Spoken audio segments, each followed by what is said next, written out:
الحمد لله نحمده ونستعينه ونستغفره ونؤمن به ونتوكل عليه ونعوذ بالله من شرور أنفسنا ومن سيئات أعمالنا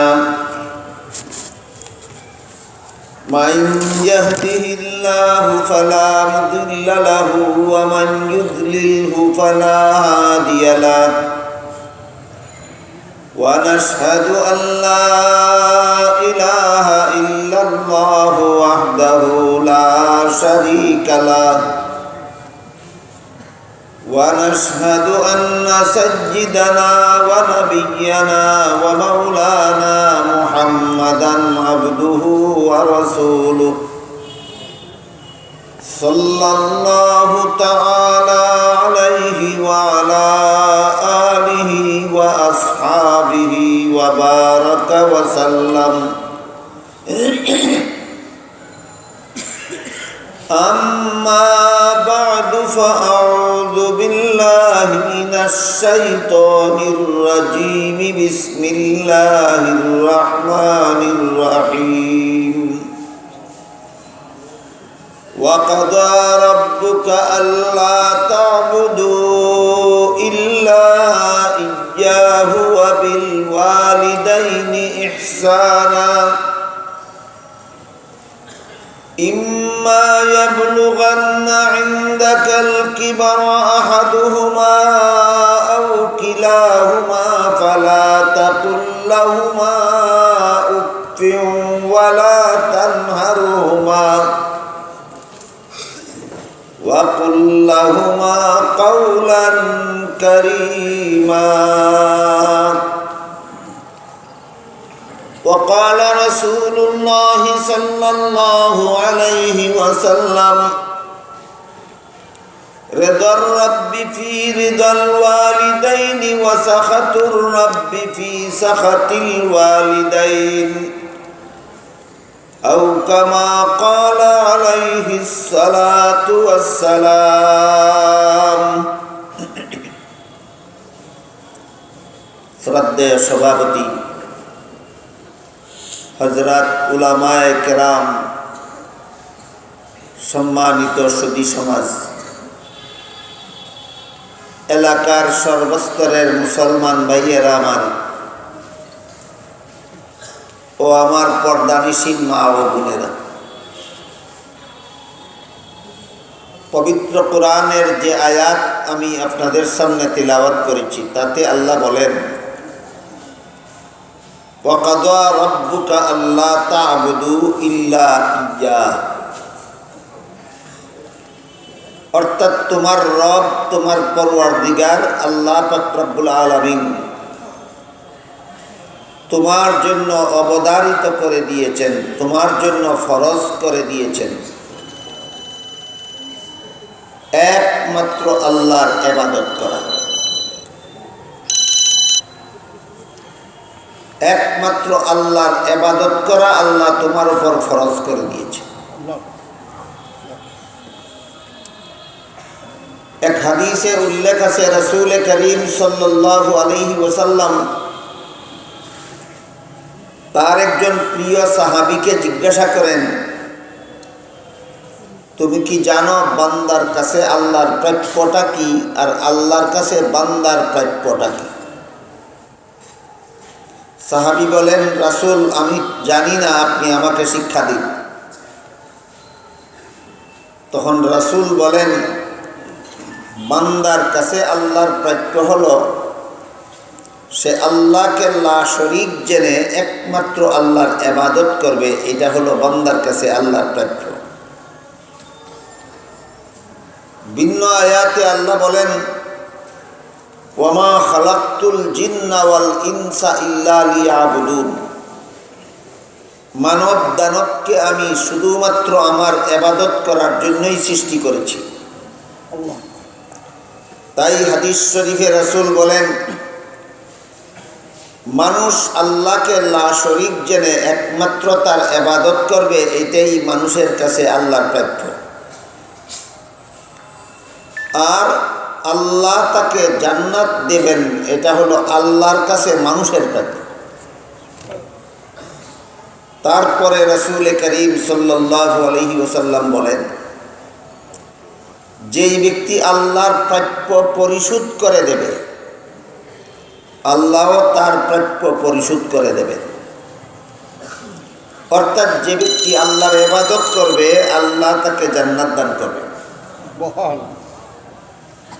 তাহলে এখানে কথা পরিষ্কার, বান্দার কাছে আল্লাহর প্রাপ্য হলো ইবাদত, আর আল্লাহর কাছে বান্দার প্রাপ্য হলো জান্নাত। বান্দা যদি আল্লাহর প্রাপ্য পরিশোধ করে দেয়, অর্থাৎ ইবাদত করে, তাহলে আল্লাহ তার প্রাপ্য পরিশোধ করে দেবেন, অর্থাৎ জান্নাত দান করে দেবেন। তাই আল্লাহ পাক রব্বুল আলামিন বলেন, ওয়া কাযা রাব্বুকা আল্লা তা'বুদু ইল্লা ইয়্যাহ। আল্লাহ তোমার জন্য ফরজ করে দিয়েছেন একমাত্র আল্লাহর ইবাদত করবে তুমি, এটা তোমার উপর আল্লাহর পক্ষ থেকে ফরজ। এরপরে বলেন, ওয়া বিল ওয়ালিদাইনি ইহসানা।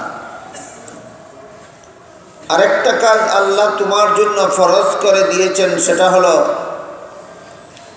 তুমি তোমার মা বাবার সাথে সদ্ব্যবহার করবে। আল্লাহর ইবাদত করা যেভাবে বান্দার উপর ফরজ, তেমনিভাবে মা বাবার সাথে সদ্ব্যবহার করা ও সন্তানের উপর ফরজ। এখানে আল্লাহর ইবাদত করার সাথে সাথেই মা বাবার সাথে সদ্ব্যবহার করার কথা একই আয়াতে কেন বলা হলো? এই প্রশ্নের জবাবে মুফাসসিরিন কেরাম তাফসীরের কিতাবে লেখেন, আল্লাহ মানুষকে যত কাজের আদেশ করেন, একটাও নিজের কোনো স্বার্থে নয়, বান্দার উপকারের জন্য। আল্লাহ বান্দাকে যত বিধি নিষেধ আরোপ করেন, যত কাজের আদেশ করেন, যত কাজ করতে নিষেধ করেন, একটাও আল্লাহর নিজের কোনো স্বার্থে নয়, সবগুলি বান্দার উপকারের জন্য। এরপরে স্বার্থহীন কোনো লোক যদি জগতে থাকে, তাহলে সন্তানের জন্য মা বাবা হলো স্বার্থহীন। মা বাবা যদি সন্তানকে কোনো কাজের আদেশ করে, নিষেধ করে, এখানে মা বাবার স্বার্থ উদ্দেশ্য হয় না, লক্ষ্য হয় না, সন্তানের উপকারের উদ্দেশ্যে করে। মা বাবা সন্তানকে লেখাপড়া শিক্ষা দেয়, মা বাবা সন্তানকে আদব কায়দা শিক্ষা দেয়, মা বাবা সন্তানকে লালন পালন করে, আদর যত্ন করে। একটাও নিজের স্বার্থে নয়, সবগুলি সন্তানের উপকারের জন্য। আল্লাহ পাক রব্বুল আলামিন হলেন সমস্ত মানুষের জন্য স্বার্থহীন আদেশদাতা, আর মানুষের মধ্যে সবচেয়ে বড় স্বার্থহীন হলো সন্তানের জন্য তার মা বাবা। মা বাবার এই স্বার্থহীনতা বোঝাবার জন্য আল্লাহ ফরজ করে দিয়েছেন তুমি তার ইবাদত করবে। এর সাথে সাথে বলেন, আল্লাহ ফরজ করে দিয়েছেন তুমি তার মা বাবার সাথে সদ্ব্যবহার করবে। আমাদের সমাজে মা বাবার সাথে সন্তানের সদ্ব্যবহারের যথেষ্ট পরিমাণ অভাব আছে। এই অভাবের যত কারণ আছে, এর মধ্যে উল্লেখযোগ্য একটা কারণ হলো মা বাবাও সন্তানের হক আদায় করে না। মা বাবার কাছেও সন্তানের প্রাপ্য আছে, যেভাবে সন্তানের কাছে মা বাবার প্রাপ্য আছে। বিষয়টা একতরফা নয়, বরং মা বাবার কাছে সন্তানের প্রাপ্য আগে। মা বাবা যদি সন্তানের প্রাপ্য পরিশোধ করে দেয়, তখন সেই সন্তানও মা বাবার প্রাপ্য পরিশোধ করবে। আমরা অনেক সময় শুধু মা বাবার হক জিনিসটাই বোঝার চেষ্টা করি, সন্তানের কাছে মা বাবার কি হক আছে, কি অধিকার আছে, এটাই বোঝার চেষ্টা করি, কিন্তু মা বাবার কাছেও যে সন্তানের কি অধিকার আছে এটা অনেক সময় আলোচনাও হয় না, আমরা বোঝার চেষ্টাও করি না। উভয় দিক বোঝা দরকার, উভয় দিক আলোচনা হওয়া দরকার। পবিত্র কোরআনের অন্য আয়াতে আল্লাহ বলেন, ইয়া আইয়ুহাল্লাযীনা আমানু কু আনফুসাকুম ওয়া আহলিকুম নারান ওয়াকুদুহান নাসু ওয়াল হিজারা। এর অর্থ হলো, হে ঈমানদারগণ, তোমরা নিজেরাও জাহান্নামের আগুন থেকে বাঁচো, তোমাদের পরিবার পরিজন বিবি বাচ্চা ছেলে মেয়েকেও জাহান্নামের আগুন থেকে বাঁচাও। তাহলে মা বাবার উপর নিজেদের জন্য জাহান্নাম থেকে বাঁচা ফরজ, নিজের সন্তানদেরকেও জাহান্নাম থেকে বাঁচানো মা বাবার উপর ফরজ। কারো মনে যদি প্রশ্ন জাগে যে জাহান্নাম থেকে বাঁচাবার মালিক তো আল্লাহ, তাহলে সন্তানকে তার মা বাবা জাহান্নাম থেকে বাঁচাবেন কিভাবে আল্লাহ না বাঁচাইলে? এমন প্রশ্ন যদি কারো মনে জাগে, তাহলে প্রশ্নের জবাব বোঝার জন্য বলছি। আমাদের ক্ষেতে ফসল দিবার মালিক তো আল্লাহ, আমরা কেন খেতে চাষাবাদ করতে যাব? এই প্রশ্নের যেই জবাব, আমরা অসুস্থ হলে সুস্থতা দান করার মালিক তো আল্লাহ, আমরা কেন ডাক্তারের কাছে ঔষধ খেতে যাব? এই প্রশ্নের যেই জবাব, আমাদেরকে সন্তান দান করার মালিক তো আল্লাহ, আমরা কেন বিয়ে করতে যাব? এই প্রশ্নের যেই জবাব, আমাদেরকে জাহান্নাম থেকে বাঁচাবার মালিক আল্লাহ, আমরা আবার কি করার আছে? এই প্রশ্নেরও সেই জবাব। অর্থাৎ যদিও ফসল দেওয়ার মালিক আল্লাহ, কিন্তু চাষাবাদ করার দায়িত্ব আছে আমার। যদিও রোগ মুক্তি দেওয়ার মালিক আল্লাহ, তবুও ডাক্তারের ব্যবস্থা মতো চিকিৎসা গ্রহণ করার দায়িত্ব আছে আমার। যদিও সন্তান দেওয়ার মালিক আল্লাহ, তবুও সন্তান পাওয়ার ব্যবস্থা হিসেবে বিয়ে করার দায়িত্ব আছে আমার। ঠিক তেমনিভাবে জাহান্নাম থেকে বাঁচাবার মালিক আল্লাহ, আমার সন্তানকে আল্লাহই জাহান্নাম থেকে বাঁচাতে পারেন, আর কেউ বাঁচাতে পারে না। কিন্তু জাহান্নাম থেকে বাঁচার ব্যবস্থা হিসাবে তাকে হালাল পথে চালাবার দায়িত্ব আছে আমার। যে মা বাবা সন্তানকে হালাল পথে চালাবেন, আল্লাহ তার সন্তানকে জাহান্নাম থেকে বাঁচাবেন। যে মা বাবা তার সন্তানকে হালাল পথে চালাবেন না, আল্লাহ সেই সন্তানকে জাহান্নাম থেকে বাঁচাবেন দূরের কথা, তার মা বাবাকেও বাঁচাবেন না। এজন্য মা বাবার প্রতিও, মা বাবার কাছেও সন্তানের কতগুলি অধিকার আছে। এই অধিকারগুলিও সচরাচর আমাদের সমাজে আলোচনা হয় না। এই জন্য সাধারণত আমাদের অনেকেই এই মা বাবার কাছে সন্তানের কি অধিকার আছে তা অনেক সময় বুঝেন না।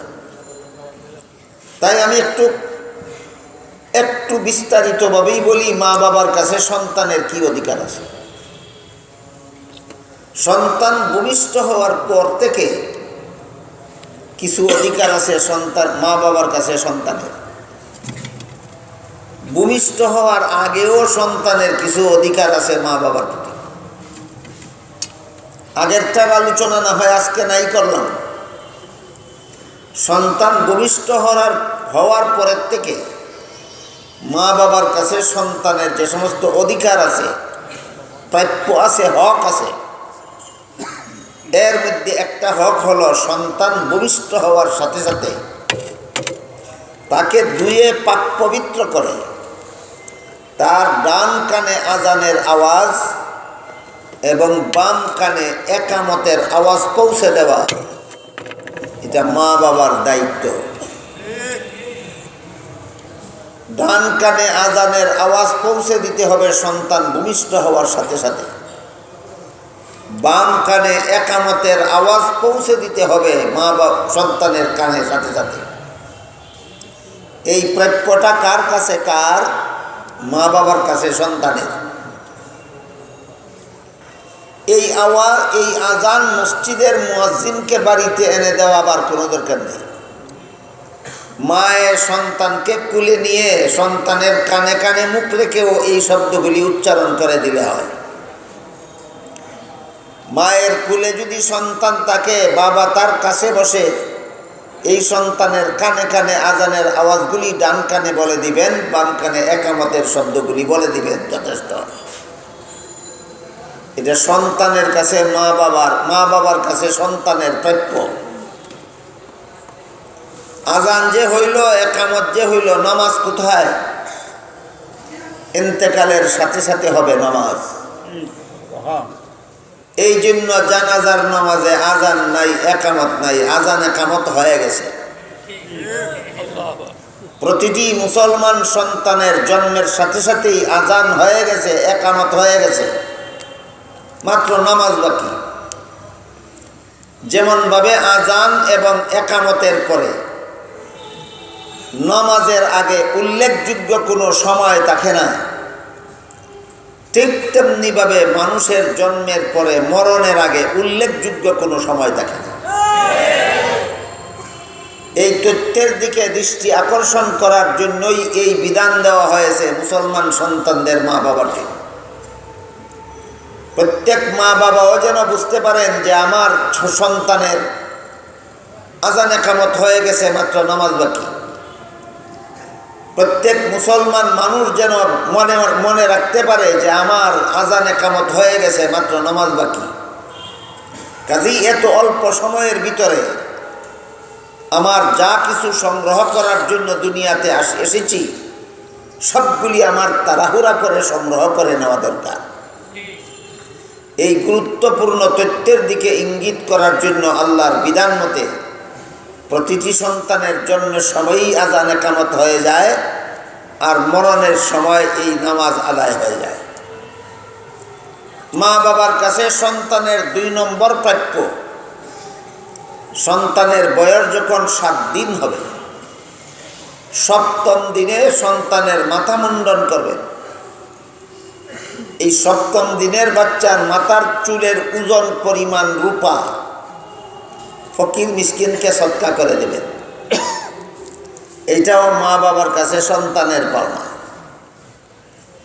7ম দিনের দিনও মা বাবা সন্তানকে একটা সুন্দর নাম রাখবেন, মুসলমানি নাম। এটাও মা বাবার কাছে সন্তানের প্রাপ্য। 1 নম্বর প্রাপ্য, ডান কানে আজান আর বাম কানে একামতের আওয়াজ পৌঁছে দেওয়া। 2 নম্বর প্রাপ্য, 7ম দিনে মাথা মুন্ডন করে চুলের ওজন পরিমাণ রূপা সদকা করা। 3 নম্বর প্রাপ্য, 7ম দিনে সন্তানের একটা সুন্দর নাম রাখা, মুসলমানি নাম রাখা এবং আকিকা করা।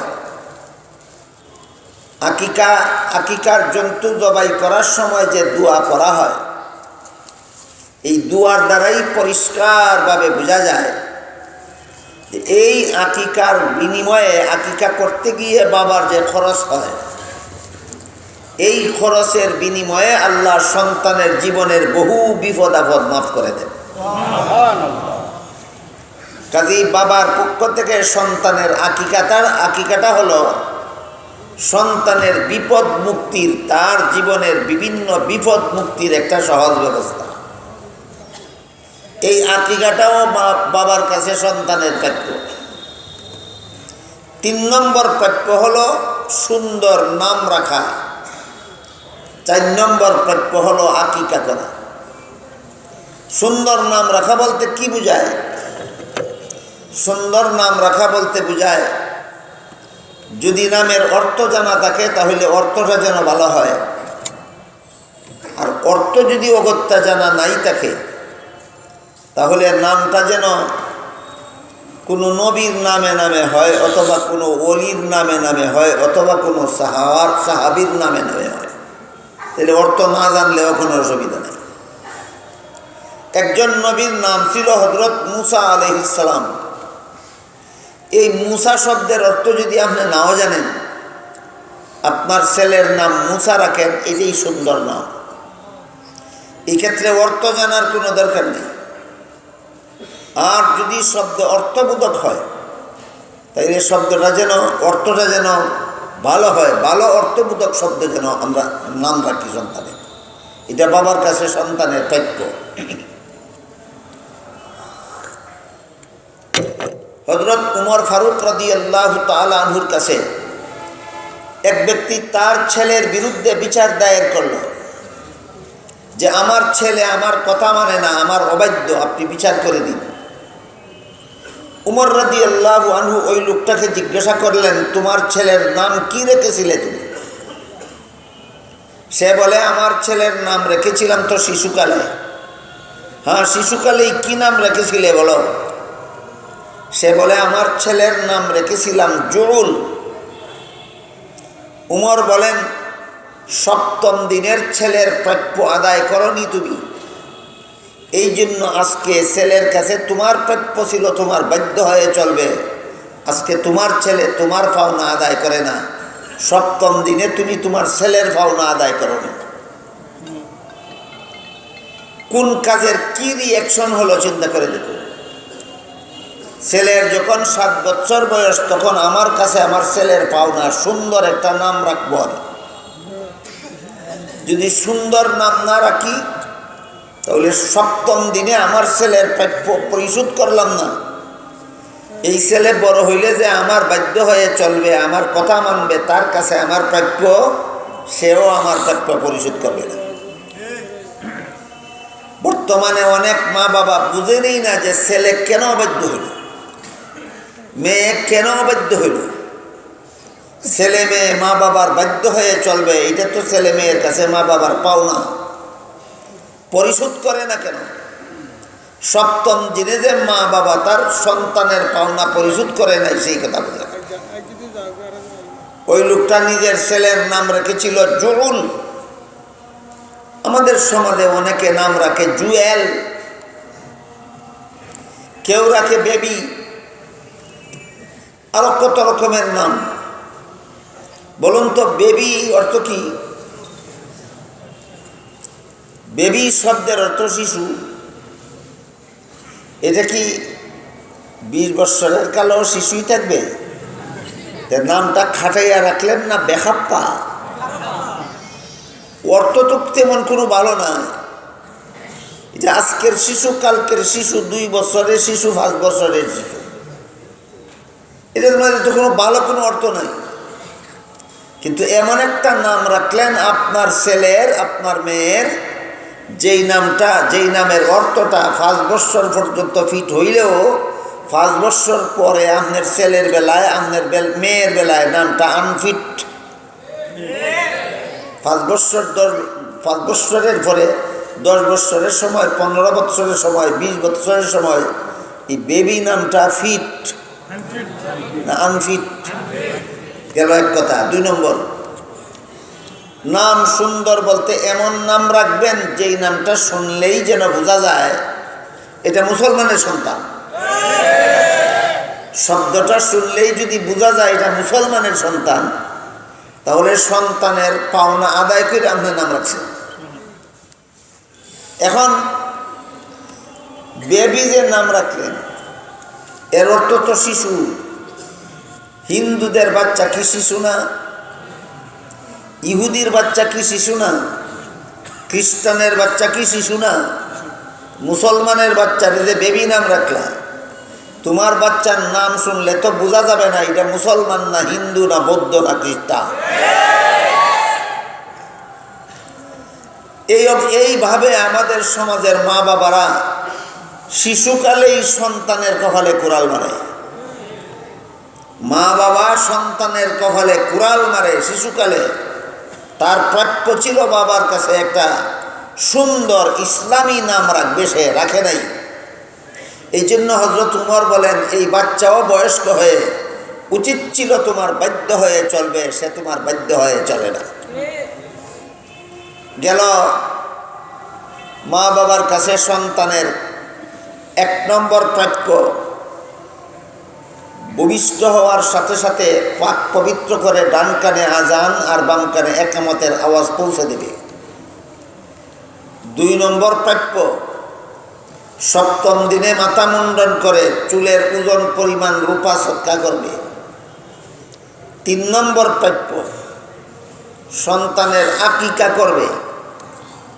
4 নম্বর প্রাপ্য, সপ্তম দিনে সন্তানের একটা সুন্দর মুসলমানি নাম রাখবে। 5 নম্বর প্রাপ্য, সন্তানের মুখে যখন ভাঙ্গা ভাঙ্গা কথা ফুটে তখন আল্লাহ আল্লাহ তার সামনে বলবে, সে শিশুকালেই যেন আল্লাহ জপতে শিখে। আমার সন্তানের মুখে যখন ভাঙ্গা ভাঙ্গা শব্দ বের হয় তখন অন্য শব্দ যেন গুরুত্ব সহকারে শিক্ষা দেওয়ার আগে আল্লাহ শব্দটা যেন গুরুত্ব সহকারে আমার সন্তানকে শিক্ষা দেয়। সপ্তম দিনে সুন্দর একটা নাম রাখলে যদি সারা জীবন ভর তার প্রতিক্রিয়া পাওয়া যায়, তাহলে শিশুকালে আল্লাহ আল্লাহ যে শিশু জপে সারা জীবন ভর তার জীবনে কোনো প্রতিক্রিয়া পাওয়া যাবে না। এই জন্য 5 নম্বর প্রাপ্য হলো মা বাবার কাছে সন্তানের যখন তার মুখে কথা ফুটে তখন যেন আল্লাহ উচ্চারণ করাবার চেষ্টা করে, মা বাবা দুজনে যেন চেষ্টা করি তার মুখে আল্লাহ আল্লাহ শব্দ উচ্চারণ করা। যখন সে সবগুলি শব্দ শিখে ফেলে, সুন্দরভাবে এখন কথাবার্তা বলতে পারে, তখন যেন তাকে লা ইলাহা ইল্লাল্লাহু মুহাম্মাদুর রাসূলুল্লাহ শিক্ষা দেওয়ার চেষ্টা করি। 2 বছর বয়সের থেকে সন্তানে প্রায় সবগুলি কথা শিখে ফেলে, তখন থেকেই আমি তাকে কলেমা শিক্ষা দেওয়ার চেষ্টা করব। 2 বছর থেকে 6 বছর পর্যন্ত এই 4 বছরে আমি তাকে কলেমা কালাম শিক্ষা দিব, নামাজের সূরা কেরাত শিক্ষা দেব, নামাজের তসবিহ জিকির ইত্যাদি শিক্ষা দেব, নামাজ কিভাবে পড়তে হয় তা শিক্ষা দেব। 2 বছর থেকে 6 বছর পর্যন্ত। কত বছরে? 4 বছরে। রাসূল করিম সাল্লাল্লাহু আলাইহি ওয়াসাল্লাম বলেন, মুরু আওলাদাকুম বিসসালাতি ইযা বালাগু 7 সিনিন। 6 বছর বয়সে যখন আমার সন্তানকে আমি নামাজের সব কিছু দোয়া দুরুদ সূরা কেরাত শিক্ষা দিয়ে ফেললাম, তখন 7 বছর বয়সে আমার সন্তানকে আমি নামাজের আদেশ করব, নামাজ পড়ো। রাসূল হাদিস শরীফে বলেন, তোমাদের সন্তানদেরকে 7 বছর বয়সে নামাজের আদেশ করো। 10 বছর বয়সেও যদি কোনো মুসলমানের সন্তান নামাজ পড়তে না চায়, রাসূল বলেন তাকে শাসন করে নামাজি বানাও। তাহলে মুখে যখন বাঙ্গা বাঙ্গা কথা ফুটে তখন তার মুখে আমি আল্লাহ উচ্চারণ করাবার চেষ্টা করব। মুখে যখন ভালোভাবে কথা পরিষ্কার হয়ে যায় তখন তাকে আমি কলেমা শিক্ষা দিব, দোয়া দুরুদ শিক্ষা দিব, নামাজের দোয়া কালাম শিক্ষা দিব। এগুলি কার কাছে, কার অধিকার? মা বাবার কাছে সন্তানের প্রাপ্য। 7 বছর হওয়ার আগে আগে পরিপূর্ণ নামাজ আমি শিক্ষা দিব। 7 বছর বয়সে আমার সন্তানকে আমি নামাজের আদেশ করব। 10 বছরের সন্তানকে আমি শাসন করে নামাজি বানাবো। তবেই আমার সন্তানকে আমি জাহান্নাম থেকে বাঁচাতে পারলাম। আল্লাহ যে কোরআনে বলেন, ইয়া আইয়ুহাল্লাযীনা আমানু কু আনফুসাকুম ওয়া আহলিকুম নারান ওয়াকুদুহান নাস ওয়াল হিজারা। হে ঈমানদারগণ, তোমরা নিজেরাও জাহান্নামের আগুন থেকে বাঁচো, তোমাদের সন্তানদেরও জাহান্নামের আগুন থেকে বাঁচাও। বুঝে থাকলে এবার বলুন, 10 বছর পর্যন্ত বাচ্চাকে নামাজি বানাতে না পারলে জাহান্নাম থেকে বাঁচানো হলো। তাহলে 10 বছরের ভিতরে সন্তানকে নামাজি বানাতে হবে জাহান্নাম থেকে বাঁচাবার জন্য। এটা কার কাছে, কার প্রাপ্য? মা বাবার কাছে সন্তানের কাছে। আমাদের বর্তমান সমাজের সিংহভাগ মা বাবা শিশুকালেই সন্তানদের কপালে কুড়াল মেরে দেয়, এই সন্তানদের প্রাপ্য আদায় করে না। এরপরে হলো সন্তানের কাছে মা বাবার প্রাপ্য। আমার কথা বুঝে থাকলে বলুন, সন্তান ভূমিষ্ঠ হওয়া মাত্রই সন্তান মা বাবার কথা মানতে বাধ্য? 2 বছর বয়সেই মা বাবা সন্তানের ফরমাইশ করবে? তাহলে কার প্রাপ্যটা আগে? সন্তানের কাছে মা বাবার প্রাপ্য আগে, না মা বাবার কাছে সন্তানের প্রাপ্য আগে? মা বাবার কাছে সন্তানের প্রাপ্য আগে। আমাদের সমাজের বেশিরভাগ মা বাবা জীবনের শুরুতেই সন্তানের প্রাপ্য আদায় করেন না, এই জন্য বয়স্ক হয়ে সন্তানও মা বাবার প্রাপ্য আদায় করে না। যদি মা বাবারা চান যে আমার সন্তান আমার মনের সান্ত্বনা হোক, আমার চক্ষু ঠান্ডা করুক, আমার মনকে তুষ্ট করুক, আমার সন্তান আমার বাধ্য হয়ে চলুক, তাহলে সন্তানের প্রাপ্যতার জীবনের শুরুতেই পরিশোধ করুক। যে মা বাবারা সন্তানের প্রাপ্যগুলি পরিশোধ করবেন, এই মা বাবার সন্তানেরা মা বাবার অবাধ্য হতে পারে না।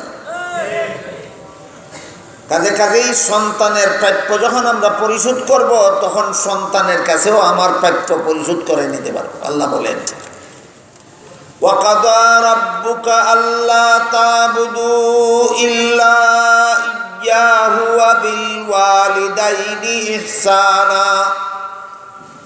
আল্লাহ তোমার উপর ফরজ করে দিয়েছেন একমাত্র আল্লাহর ইবাদত করবে, আর আল্লাহ তোমার উপর ফরজ করে দিয়েছেন মা বাবার সাথে সদ্ব্যবহার করবে। আমার এতক্ষণের কথা বুঝে থাকলে আপনারা বলুন তো, কোন সন্তান মা বাবার সাথে সদ্ব্যবহার করবে? বয়স্ক হওয়ার পর যেই সন্তান শিশুকালেই মা বাবার কাছ থেকে প্রাপ্য আদায় করতে পারেনি, যে সন্তানকে শিশুকালে মা বাবা তার প্রাপ্য পরিশোধ করেনি, এই সন্তান বয়স্ক হলে মা বাবার সাথে সদ্ব্যবহার করবে না। কাজেই মা বাবা যদি সন্তানের কাছ থেকে সদ্ব্যবহার পেতে চান, তাহলে শিশুকালে তার প্রাপ্যগুলি পরিশোধ করে দিন।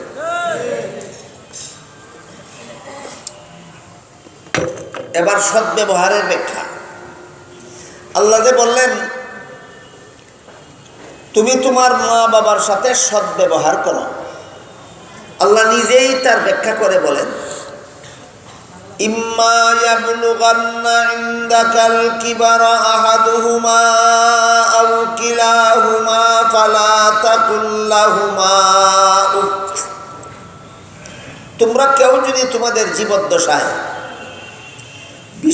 বিশেষভাবে বার্ধক্য অবস্থায় মা বাবা উভয়কে অথবা তাদের কোনো একজনকে পাও, তাহলে তাদের সাথে সদ্ব্যবহার কিভাবে করবে? আল্লাহ বলেন, তোমার মা অথবা তোমার বাবা যদি তোমাকে কোনো হালাল কাজের আদেশ করেন। হালাল কাজের কেন বলা হলো? কারণ হাদিস শরীফে উল্লেখ আছে, রাসূল করিম সাল্লাল্লাহু আলাইহি ওয়াসাল্লাম বলেছেন, লা তাআতা লি মাখলুকিন ফি মাসিয়াতিল খালিক। কেউ যদি কাউকে গুনার কাজের আদেশ করে, সেই আদেশ পালন করা যাবে না। কেউ যদি কাউকে গুনার কাজের আদেশ করে, তাহলে তার আদেশ পালন করা যাবে না। আদেশ কে করবে, কাকে করবে, এইগুলিও জানার মতো, বুঝার মতো ব্যাপার।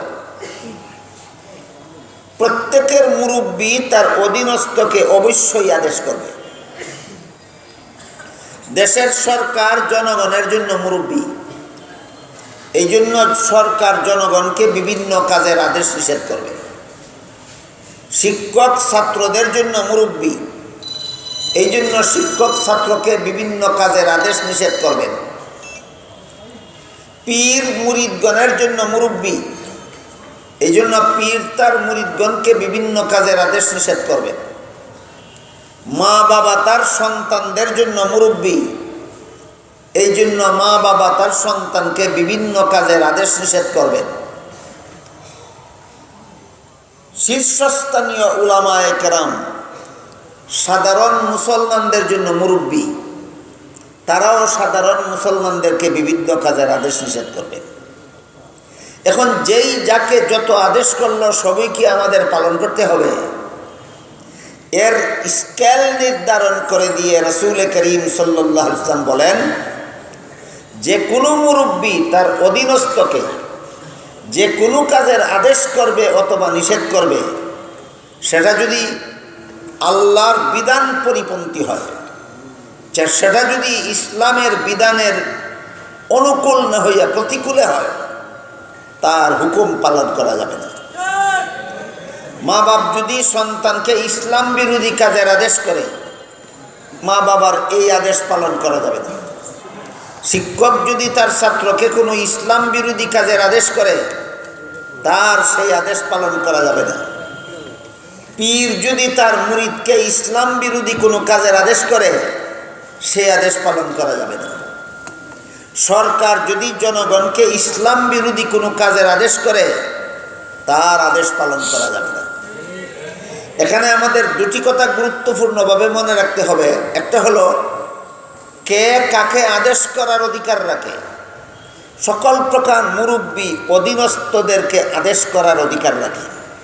সকল প্রকার মুরব্বী অধীনস্থদেরকে আদেশ করার অধিকার রাখে। কোন আদেশ পালন করা যাবে, কোন আদেশ পালন করা যাবে না, যেই আদেশ ইসলাম বিরোধী নয় সেই আদেশ পালন করতে হবে। যেই আদেশ ইসলাম বিরোধী হয় সেই আদেশ পালন করা যাবে না। মা বাবা যদি সন্তানকে ইসলাম বিরোধী কাজের আদেশ করে, সন্তান এই ব্যাপারে মা বাবার আনুগত্য করবে না। শিক্ষক যদি ছাত্রকে ইসলাম বিরোধী কাজের আদেশ করে, ছাত্র এই শিক্ষকের আদেশ পালন করবে না।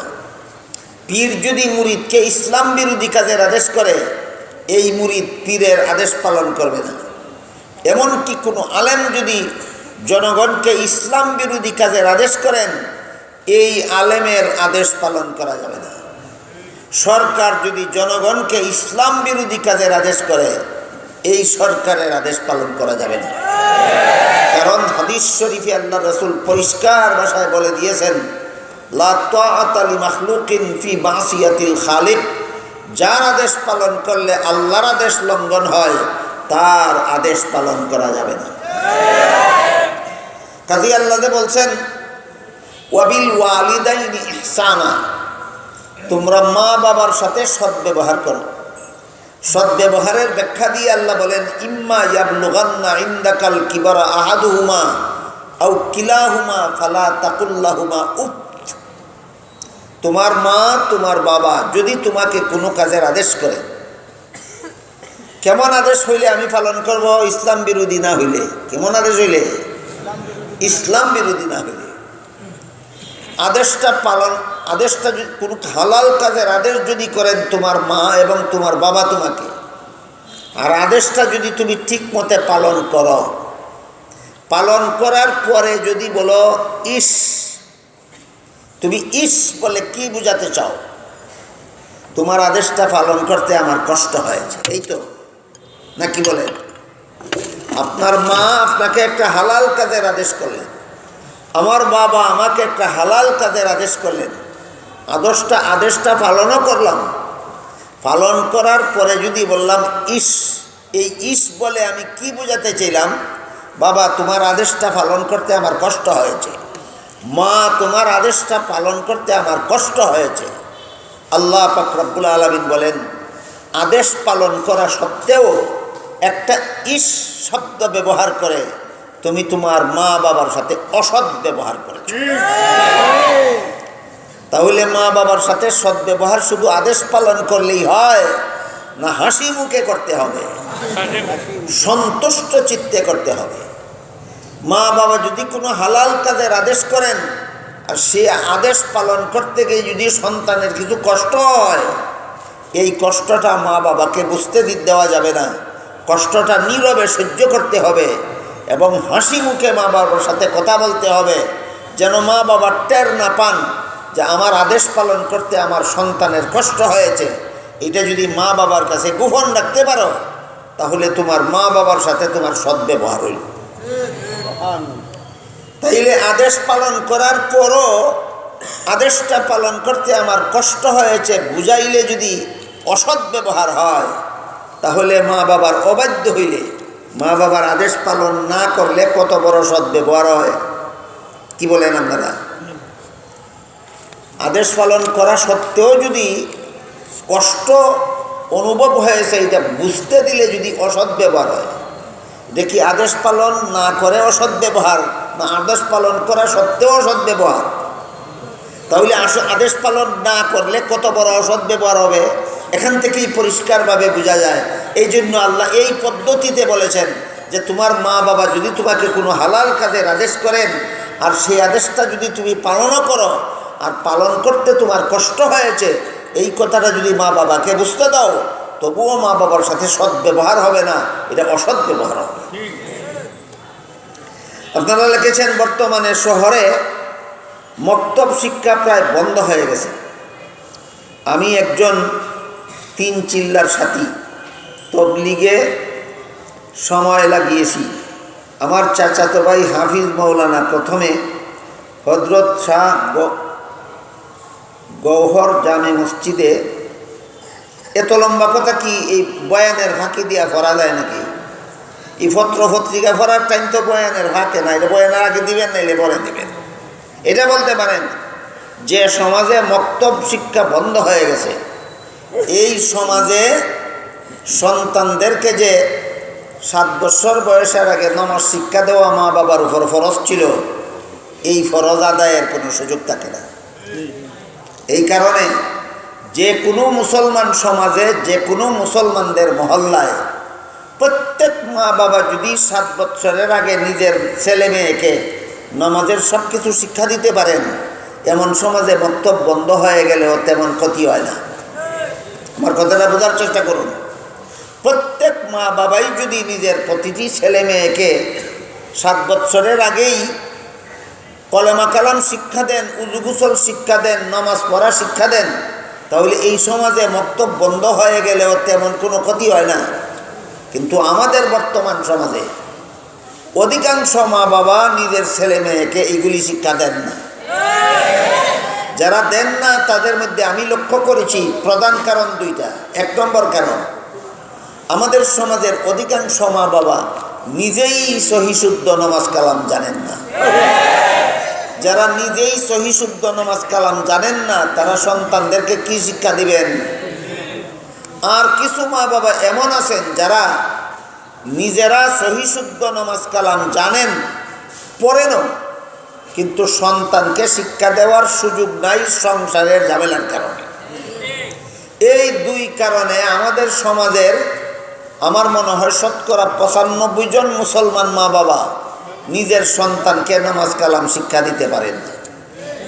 এখন অধিকাংশ মা বাবাই নিজের সন্তানকে উযু গোসল শিক্ষা দিতে পারলেন না, কলেমা কালাম শিক্ষা দিতে পারলেন না, নামাজ কালাম শিক্ষা দিতে পারলেন না। এমন সমাজে যদি মক্তব বন্ধ হয়ে যায়, তাহলে এই সমস্ত সন্তানদের জাহান্নামের পথে চলে যাওয়া ছাড়া আর কোনো উপায় থাকে না। এই কারণে যে সমাজে যে কোনো কারণে মা বাবা সন্তানকে কলেমা কালাম শিক্ষা দিতে পারেন না, 7 বছর বয়সের আগে তারে নামাজ শিক্ষা দিতে পারেন না, এই সমাজের সমস্ত মা বাবার উপর ফরজ মক্তব কায়েম করো, মক্তব চালু রাখো।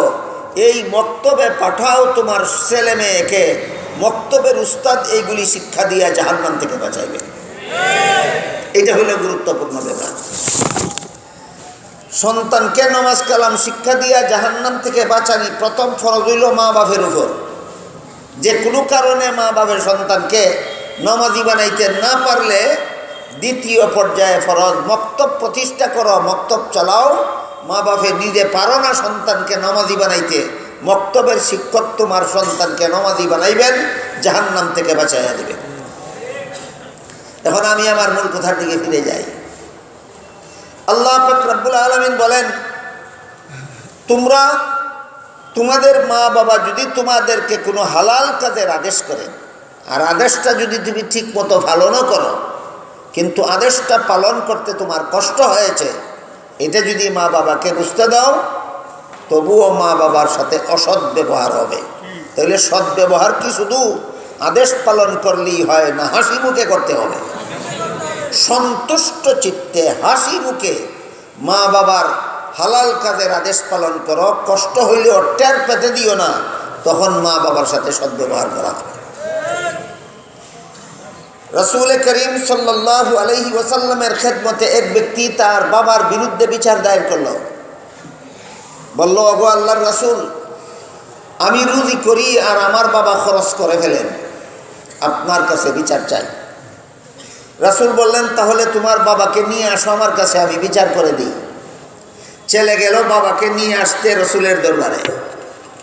এই ফাঁকে ছেলে বাবাকে রাসূলের কাছে নিয়ে আসার আগে আগে আল্লাহ পাক রব্বুল আলামিন হযরত জিবরিল ফেরেশতা পাঠিয়ে দিলেন রাসূলের কাছে। দিয়া বললেন যে আমার রাসূলকে গিয়া বলো, ছেলেটা তার বাবাকে নিয়ে যখন আসবে বিচার করে দেওয়ার জন্য, তখন বাবার মনে কি দুঃখ আছে এটা না শুনে যেন বিচার না করেন। রাসূল যেন ছেলের বাবার মনের দুঃখের কথা শোনার পরে যেন বিচার করে। রাসূল জিবরিলের মাধ্যমে আল্লাহর এই নির্দেশ জানলেন, অপেক্ষা করতে লাগলেন। কিছুক্ষণ পরে ছেলে যখন তার বাবাকে নিয়ে আসলো, রাসূল তার এই ছেলের বাবাকে বললেন, তোমার মনে কি দুঃখ গোপন আছে, কারো কাছে প্রকাশ করনি এখনো, আমার কাছে বলো। বলুন তো আপনারা, ওই ছেলের বাবার মনে একটা দুঃখ আছে, এটা রাসূল কেমনে জানেন? আল্লাহ জিবরিল ফেরেশতা পাঠাইয়া জানাইয়া দিয়েছেন।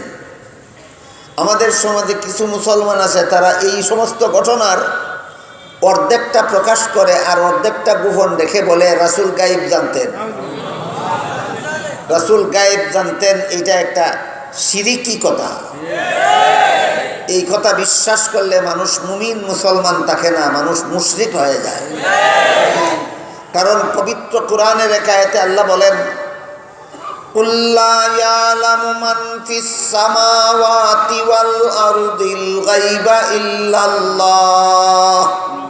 অর্থাৎ হে রাসূল করিম সাল্লাল্লাহু আলাইহি ওয়াসাল্লাম, আপনি বলে দিন, আসমান জমিনের কোনো বাসিন্দাই গায়েব জানে না একমাত্র আল্লাহ ছাড়া। হযরত ইমাম আবু হানিফা রাহমাতুল্লাহি আলাইহির লিখিত কিতাব আছে ফিকহে আকবর। এই কিতাবের ব্যাখ্যা লিখেছেন সারা দুনিয়ার হানাফি মযহাবের ভাষ্যকার আল্লামা মুল্লা আলী আল কারি রাহমাতুল্লাহি আলাইহি।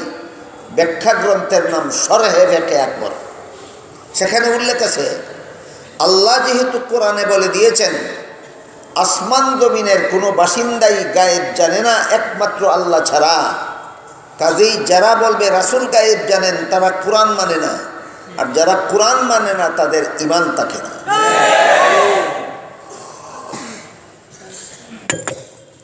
তাহলে রাসূল করিম সাল্লাল্লাহু আলাইহি ওয়াসাল্লাম যে ওই লোকটাকে বললেন, তোমার মনে কি দুঃখ আছে আগে আমার কাছে বলো, কিভাবে বললেন? যেহেতু তিনি গায়েব জানতেন না, আল্লাহ জিবরিল ফেরেশতার মাধ্যমে অবগত করে দিয়েছিলেন। আল্লাহ জিবরিল ফেরেশতার মাধ্যমে অবগত করে দিয়েছিলেন। এইটা জানার নাম গায়েব জানা নয়। কোনো কিছুর মাধ্যম ছাড়া নিজে নিজেই যিনি সব কিছু জানেন তার নাম গায়েব জানা, এবং তাকে বলে আলিমুল গায়েব। আল্লাহ কোরআনের বহু আয়াতে বলেছেন, একমাত্র আমি আল্লাহ আলিমুল গায়েব, আমি আল্লাহ ছাড়া আলিমুল গায়েব কেউ নাই। রাসূল করিম সাল্লাল্লাহু আলাইহি ওয়াসাল্লাম যখন জিজ্ঞাসা করলেন তার বাবাকে, তোমার মনে কি দুঃখ আছে আগে আমার কাছে বলো, তখন তার বাবা দুঃখ বলা শুরু করল। বলল, হুজুর, আমার ছেলে আপনার কাছে বিচার দায়ের করেছে, সে রুজি করে আর আমি খরচ করে ফেলি। আমাকে বিচার করার জন্যই আপনি সংবাদ দিয়ে এনেছেন, আমার ছেলে আমাকে বলেছে। আমার দুঃখ হলো, অতীতকালে এমন একদিন ছিল যেদিন আমি রুজি করতাম আর আমার ছেলে খরচ করে ফেলত। বলেন তো আপনাদের জীবনে এমন ছিল কিনা? আপনার 5 বছর বয়সে রুজি আপনি করতেন না বাবা করতেন? আপনি শুধু খরচ করতেন। আমার ছেলের অতীতকালে এমন একদিন ছিল যেদিন শুধু আমি রুজি করতাম আর সে খরচ করত। সেই দিন তো আমি কারো কাছে বিচার দেইনি যে আমি শুধু রুজি করি আর সে শুধু খরচ করে, কেন বিচার করে দিন। আজকে আমি বৃদ্ধ হয়ে গেছি, অচল হয়ে গেছি, কাজকর্ম করতে পারি না, আর সে আমার বিরুদ্ধে বিচার দিল, সে রুজি করে আর আমি খরচ করে ফেলি। আমি তার রুজি খরচও করি না, সে রুজি করে আনে, আমি তার রুজি খরচ করি না। তার রুজি করা সম্পদ আমি তার মাকে খাওয়াই, তার বোনকে খাওয়াই, আমি খাই না। ওই লোকের বাবা আরো বলল, হুজুর, অতীতকালে এমন দিন গেছে যেদিন রাত্রে যদি এই বাচ্চার কোনো অসুখ বিসুখ হইত, তার মা আর আমি এই ছেলেকে কুলে নিয়ে রাত কাটাইছি, আমাদের চোখে কোনো ঘুম আসতো না রাত্রে। ছেলে যখন শিশুকালে অসুখ বিসুখ হইতো, মা বাবা কুলে নিয়ে রাত কাটায়, ঘুমায় না। ছেলে যদি কোনো কারণে, কোলের শিশু যদি কোনো কারণে খাইতে না পারে, মা বাবার খানা ঘরে রেডি থাকলেও খায় না, কুলের বাচ্চাটা খাইল না, নিজে কিভাবে খায়? এত দুঃখ করে এই ছেলেকে লালন পালন করলাম, এত কিছু সহ্য করে ছেলেকে লালন পালন করলাম, আর আজকে ছেলে আপনার কাছে আমার বিরুদ্ধে বিচার দায়ের করলো। সে রুজি করে আর আমি খরচ করে ফেলি, তার এক পয়সা রুজিও আমি খরচ করি না, তার মাকে আর তার বোনকে খাওয়াই। এই হইল আমার মনের দুঃখ।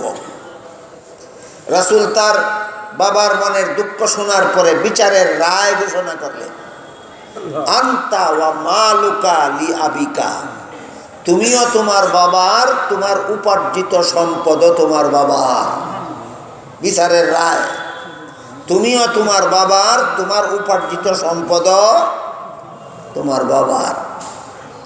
এই জন্য বাবা যদি অভাবগ্রস্ত হয় আর ছেলের যদি সম্পদ থাকে, ছেলে যদি রুজি রোজগার ভালো করে, তাহলে এই ছেলের উপার্জিত সম্পদ থেকে বাবাকে, অভাবগ্রস্ত বাবাকে লালন পালন করতে হবে।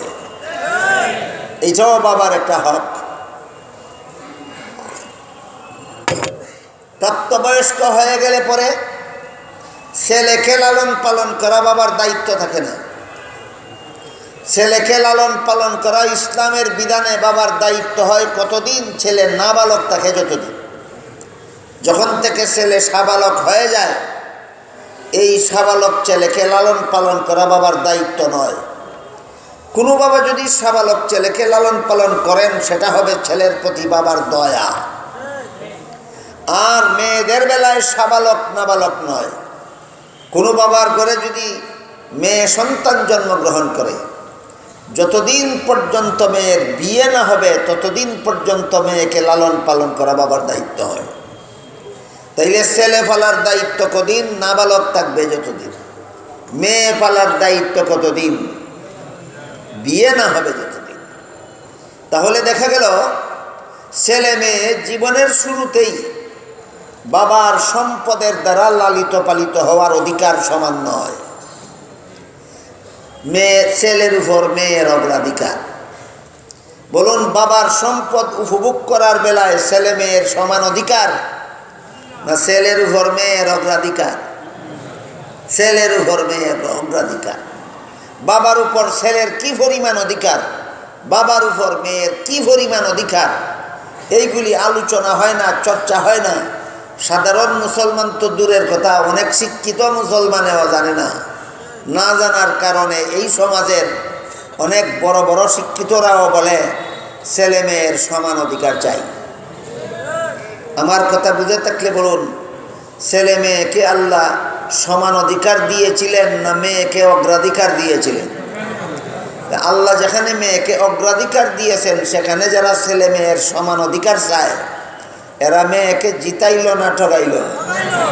স্লোগান যে দিছ, বুঝিয়া শুনিয়া দিছ না তালে তালে স্লোগান দিছ? মনে রাখবেন, যারা ছেলে মেয়ের সমান অধিকার স্লোগান দেয়, গুড়ার ডিমও বুঝে না, বুঝে শুনে স্লোগান দেয় না। যে 7 সমুদ্র 13 নদীর অপার থেকে ইহুদি খ্রিস্টানেরা এই কুফুরি স্লোগান তাদের মাথায় পুশিং করে দিয়েছে। ওদের পুশিং করা স্লোগান দেয়, নিজেদের মাথায় খেলার কারণে।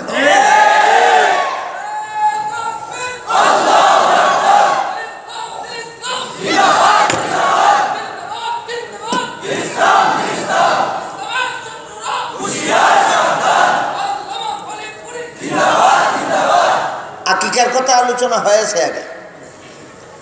মেয়ে জন্ম হইলে একটি ছাগল আকিকা করা সুন্নত, ছেলে জন্ম হইলে 2টি ছাগল আকিকা করা সুন্নত।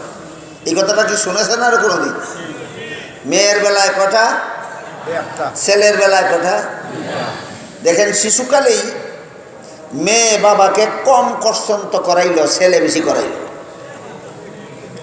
বাবাকে খরচ করাইল, মেয়ে বেশি খরচ করাইল না ছেলে বেশি খরচ করাইল?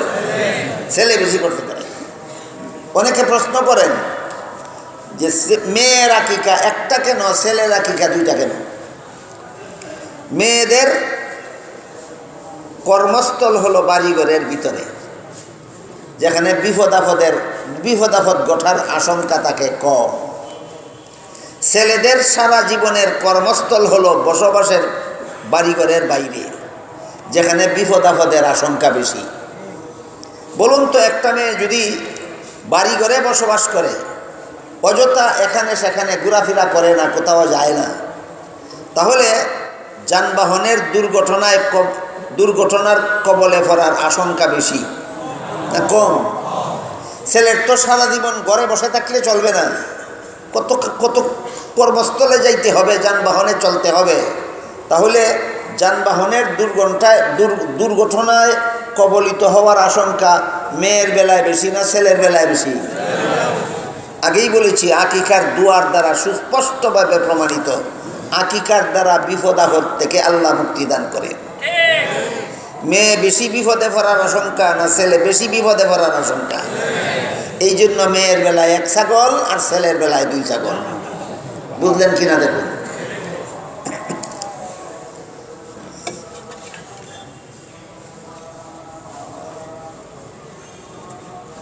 এই জন্য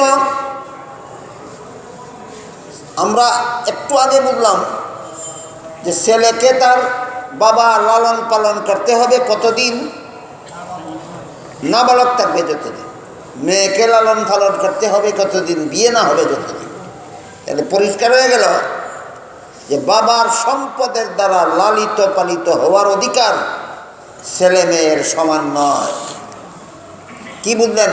বাবার সম্পদের দ্বারা লালিত পালিত হওয়ার অধিকার ছেলে মেয়ের সমান না মেয়ের অগ্রাধিকার? তাইলে যারা সমান অধিকার চাই বলে, আমার কথা বুঝে থাকলে বলুন, বুঝে শুনে বলে না তালে তালে বলে? এটা হলো জীবনের শুরুর কথা। মা বাবা মারা গেলে পরে মৃত মা বাবার সম্পদেও মেয়ের অগ্রাধিকার। এই কথাটা বর্তমান সমাজের অনেক পণ্ডিতেও বুঝে না। আল্লাহ পাক রব্বুল আলামিন পবিত্র কোরআনের সূরা নিসা এর 11 নম্বর আয়াতে বলেন, ওয়ালিজ যাকারি মিসলু হাজ্জিল উনসায়াইন। মা বাবা মারা গেলে মা বাবার ত্যায্য সম্পদে ছেলে পাবে 2 অংশ, মেয়ে পাবে 1 অংশ। এটা নজরে পড়ে। পণ্ডিতেরা যখন বাজার থেকে কোরআনের বাংলা অনুবাদ কিনে এনে ঘরে বসে বসে পড়ে, সূরা নিসার 11 নম্বর আয়াতের তর্জমা পড়া মাত্রই দেখে ছেলে ভাবে 2 অংশ, মেয়ে ভাবে 1 অংশ। সাথে সাথে বলে উঠে, কেন? একই বাবার সন্তান, ছেলেও মায়েও। ছেলেরও মুখ আছে খাওয়ার দরকার, মেয়েরও মুখ আছে খাওয়ার দরকার। ছেলেরও শরীর আছে পোশাকের দরকার, মেয়েরও শরীর আছে পোশাকের দরকার। ছেলেরও জীবনযাপনের জন্য বাড়িঘরের দরকার, মেয়েরও জীবনযাপনের জন্য বাড়িঘরের দরকার। এমত অবস্থায় একই মা বাবার সন্তান হওয়া সত্ত্বেও ছেলে কেন 2 অংশ পাবে, মেয়ে কেন 1 অংশ পাবে? এখানে তো কোরআন এই ছেলে মেয়ের মধ্যে বৈষম্য করলো। ছেলেকে জিতাইলো, মেয়েকে ঠগাইলো। ছেলেকে বেশি দিল, মেয়েকে কম দিল। এই প্রশ্ন আমাদের বর্তমান বাংলাদেশে অনেক বড় বড় শিক্ষিত পণ্ডিতেরাও উত্থাপন করে বসে আছে। কোরআন নারীদেরকে, ছেলেদেরকে মেয়েদের উপর অগ্রাধিকার দিয়ে দিল। এই আয়াতের তফসির আপনারা পরে দেখুন, শুধু তর্জমা ফললে বিষয়টা বুঝে আসবে না। ইসলামের বিধানে ছেলে সাবালক হওয়ার পর থেকে তার লালন পালনের দায়িত্ব নিজের, বিয়ে করার পর থেকে স্ত্রী ফেলার দায়িত্বও নিজের, সন্তানাদি হওয়ার পর থেকে সন্তানাদি লালন পালন করার দায়িত্ব ছেলের নিজের। তাইলে ছেলের জীবনে খরচের খাত আছে 3টা। সাবালক হওয়ার পর থেকে নিজের লালন পালন, বিয়ে করার পর থেকে বউ লালন পালন, সন্তানাদি হওয়ার পর থেকে সন্তানাদির লালন পালন। বুঝে থাকতে বলুন, ছেলের জীবনে খরচের খাত আছে কটা? 3টা। মা বাবার সম্পদে অংশ পাইছে কটা? 2টা। অংশ পাইছে 2টা, ভুলে গেছেন আপনারা। মা বাবার মারা গেলে পরে মা বাবার সম্পদে ছেলে অংশ পাইছে দুইটা, খরচ আছে, এটাই ইয়াদ রাখা। মেয়ের বেলায় বিয়ের আগ পর্যন্ত লালন পালন করবে বাবা, বিয়ের পর থেকে মরণ পর্যন্ত লালন পালন করবে স্বামী। নিজের লালন পালনের দায়িত্বও নাই, স্বামী লালন পালনের দায়িত্বও নাই, সন্তান লালন পালনের দায়িত্বও নেই। মেয়ের জীবনে খরচের কোনো খাতই নাই, তার ফলে অংশ পাইছে একটা। এখন বলে যার খরচ আছে তিনটা, অংশ পাইল দুইটা, সে বেশি পাইল না? যার খরচ নাই একটাও অংশ পাইছে একটা, সে বেশি পাইল? তাহলে এখানে অসমান অধিকার না মেয়েরই অগ্রাধিকার? জীবনের শুরুতেও ছেলের উপর মেয়েরই অগ্রাধিকার, মা বাপের মরণের পরেও ছেলের উপর মেয়েরই অগ্রাধিকার। সুতরাং নারী জাতির অগ্রাধিকার পুরুষ জাতির উপর একমাত্র ইসলামে স্বীকৃত, আর কোনো মতবাদে স্বীকৃত নয়।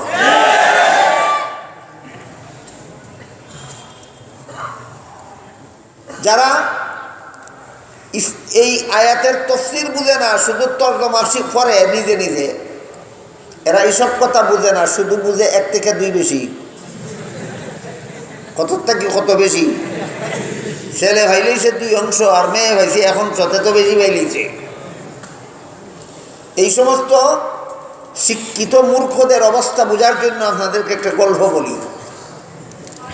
একটা লোক ছিল অশিক্ষিত, লেখাপড়া জানে না, তার ছেলেটাকে লেখাপড়া করার জন্য স্কুলে ভর্তি করাই দিল। ছেলে একটানা 10 বছর স্কুলে লেখাপড়া করে এসএসসি পরীক্ষায় ফার্স্ট ডিভিশন ফার্স্ট বয় হইয়া পাস করলো। First division first boy. তো ফার্স্ট বয় হইয়া থাকলে রোল নম্বর কত? 1।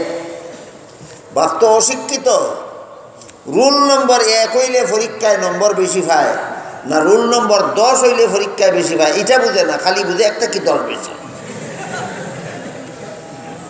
ফল প্রকাশের পরে বাপে ছেলেরে জিজ্ঞাসা করে, পরীক্ষা যে দিছিলে পাস করছো? ছেলে কয় পাস করছি। বাপে কয় কত নম্বরে? কয় 1 নম্বরে। বাপে কয় সর্বনাশ করছো, পাশের বাড়ির ছেলেটা তোর সাথে পরীক্ষা দিল, হে দেখি 10 নম্বরে পাস করছে, তুইও তো কম নম্বরে পাস করলে। এই মূর্খটাই যেমন জানে না 10 নম্বরে পাস করলে নম্বর বেশি পায় না 1 নম্বরে পাস করলে নম্বর বেশি পায়, ঠিক তেমনিভাবে আমাদের দেশের কতগুলি শিক্ষিত মূর্খরাও জানে না ছেলে 2 অংশ ভাইয়া বেশি পায় না মেয়ে 1 অংশ ভাইয়া বেশি পায়। তাহলে ছেলে মেয়ের জীবনের শুরু থেকে শেষ পর্যন্ত সর্বাবস্থায় ছেলের উপর মেয়ের অগ্রাধিকার। জীবনের শুরুতে অগ্রাধিকার কিভাবে? ছেলেকে লালন পালন করা বাবার দায়িত্ব কতদিন নাবালক থাকবে যতদিন, মেয়েকে লালন পালন করা বাবার দায়িত্ব কতদিন বিয়ে না হবে যতদিন। তাহলে জীবনের শুরুতেই বাবার সম্পদে লালিত পালিত হওয়ার অধিকার ছেলে মেয়ের সমান হইল না ছেলের উপর মেয়ের অগ্রাধিকার হইল? ছেলের উপর মেয়ের অগ্রাধিকার হইল। জীবনের শেষে মা বাবা মারা যাওয়ার পরে যে সম্পদ রেখে মারা গেল, এই সম্পদে ছেলে ভাবে 2 অংশ, খরচ আছে 3টা, মেয়ে ভাবে 1 অংশ, খরচ নাই একটাও। সুতরাং এখানেও ছেলে 2 অংশ পেয়ে কমেই ফেল, মেয়ে 1 অংশ পেয়ে বেশিই ফেল। তাহলে এই সমস্ত ছেলে মেয়েদেরকে জাহান্নাম থেকে বাঁচাও। আল্লাহ পাক রব্বুল আলামিন পবিত্র কোরআনের সরাসরি নির্দেশ দিয়ে বলছেন, ইয়া আইয়ুহাল্লাযীনা আমানু কু আনফুসাকুম ওয়া আহলিকুম নারাম ওয়াকুদুহান নাসু ওয়াল হিজারা। যারা স্লোগান দেয় ছেলে মেয়ের সমান অধিকার চাই, ছেলেকে যে পরিমাণ অংশ দিব মেয়েকে সেই পরিমাণ অংশ দিব, এত দরদি যারা ছেলে মেয়ের জন্য, এরা কিন্তু ছেলে মেয়েকে জাহান্নাম থেকে বাঁচাবার কোনো চিন্তা চেতনা এদের মাথায় নাই। চিন্তা চেতনা যে মুসলমানের ছেলে মেয়েকে জাহান্নাম থেকে বাঁচাবার চিন্তা চেতনা যে এদের মাথায় নাই, এই বিষয়ের আমি জ্বলন্ত কিছু উদাহরণ আপনাদের সামনে তুলে ধরি। হাদিস শরীফে রাসূল কি বলেছিলেন? হে মুসলমান উম্মতেরা আমার, তোমাদের সন্তানরা ছেলে হোক মেয়ে হোক 7 বৎসরের সময় নামাজের আদেশ করো, 10 বৎসরের সময় শাসন করে নামাজি বানাও। তাহলে মুসলমানের ছেলে মেয়েকে জাহান্নাম থেকে বাঁচাবার সর্বপ্রথম ব্যবস্থা 7 বৎসরের সময় নামাজের আদেশ করা, 10 বৎসরের সময় শাসন করে নামাজি বানানি। তাহলে এই ছেলে মেয়ের প্রাপ্য আদায় হইল, মা বাবার কাছে ছেলে মেয়ের যে হক আছে হক আদায় হইল। কিন্তু আমাদের দেশের প্রাইমারি স্কুলের পাঠ্য বইগুলিতে 5 বৎসর 6 বৎসর বয়সে আপনার ছেলেকে আপনার মেয়েকে প্রাইমারি স্কুলে ভর্তি করাইলেন। কত বৎসরের সিলেবাস আছে প্রাইমারি স্কুলে? 5 বছরের। আপনি 5 বছর বয়সে আপনার ছেলে প্রাইমারি স্কুলে ভর্তি করাইলেন, 5 বছর বয়সে আপনার মেয়েকে প্রাইমারি স্কুলে ভর্তি করাইলেন। 5ম শ্রেণী পাস করতে তার আরও 5 বছর লাগলো। 5 বছর বয়সে ভর্তি হয়েছিল, আরও 5 বছর লেখাপড়া করলো। কত বছর হইল এখন? 10 বছর। 10 বছর বয়সে নামাজ না পড়লে রাসূল কি করতে বলেছেন? শাসন করে নামাজি বানাও, আর 7 বৎসরের সময় নামাজের আদেশ করো। আমাদের কপাল ভালো, আমাদের এই সমাজের প্রাইমারি স্কুলগুলির কোনো পাঠ্য বইয়ে 5 বৎসরের 10 বৎসরের মুসলমান ছেলে মেয়েকে নামাজি বানানি দূরের কথা, নামাজ শিখানিরও কোনো ব্যবস্থা নাই। তাহলে এই সিলেবাস পড়াইয়া এদেরকে জাহান্নাম থেকে বাঁচানো গেল না জাহান্নামের পথে পাঠানোর ব্যবস্থা হইল? মা বাবার সম্পদে সমান অংশ দিবার লাগি পাগল, জাহান্নাম থেকে বাঁচানোর জন্য পাগল হইল না কেন? এটা কোন তালের পাগল? বাবার সম্পদ সমান দিব ছেলেকে, সমান দিব মেয়েকে। এই ছেলেকে এই মেয়েকে জাহান্নাম থেকে বাঁচাবে কে? এরা জাহান্নাম থেকে বাঁচানির পাগল না সমান দেওয়ার পাগল? ইটারে বাংলায় কয় যাতে মাতাল তালে ঠিক। যাতে মাতাল তালে ঠিক। যাতে মাতাল তালে ঠিক বোঝার জন্য একটা গল্প বলি, শুনুন। এক ব্যক্তি 1 টুকরি কলা নিয়ে আজ রানা হয়েছে বাজারে বিক্রি করবো। রাস্তায় একজন পাইকার সবগুলি কলা 10 টাকা হালিয়ে হিসাবে কিনে নিল। এখন বিক্রেতা কত হালি কলা আছে তার গনে দিবে না গনা ছাড়া দিবে? গনে দিবে। তো 4টা করে হালি গনে আর বিক্রেতাকে সমঝায়, 4টা করে হালি গনে আর বিক্রেতাকে সমঝায়। ফাঁকে ফাঁকে 3টা করে গণ্য ফেলায়। একবার 10 এই বেটা এখন 3টা গনছস, কয় মাথাটা ঠিক না ভাই, সরি। আরেকবার 10 কয় দুঃখিত আমার মাথাটা গরম। আরেকবার 3টা কইরা গনছে, কয় ভাই মাফ করবে আমার মাথাটা ঠিক। এখন খরিদ্দারে কয় মাথা ঠিক না থাকার কারণে যদি ফাঁকে ফাঁকে 3টা গনতে পারো তাহলে তো মাঝে মধ্যে 5টাও গনতে পারো। কয় অত খারাপ হয়েছে না, মাথা খারাপ হয়েছে 5টা গনবার লাগি না শুধু 3টা গনবার লাগি। এরা নারীদের অধিকার, নারীদের দরদি হয়েছে জাহান্নাম থেকে বাঁচাইবার লাগি না খালি সম্পদ দিবার লাগি? ওইটা কয় যাতে মাতাল তালে ঠিক। এরা পারবে না আপনাদের ছেলে মেয়েকে জাহান্নাম থেকে বাঁচাইতে। এদের কাছে আপনাদের ছেলে মেয়েকে জাহান্নাম থেকে বাঁচাইবার মতো কোনো সিলেবাস নাই, কোনো সিলেবাস নাই। এরা সিলেবাসটা এমনভাবে বানায় যে সিলেবাস নিয়ে লেখাপড়া করলে মুসলমানের বাচ্চা লতিফ সিদ্দিকী হতে পারে। এরা পরিকল্পিতভাবেই এমন একটা সিলেবাস বানায় দেয় যেই সিলেবাস নিয়ে লেখাপড়া করলে মুসলমানের বাচ্চা ডক্টর আহমদ শরীফ হতে পারে।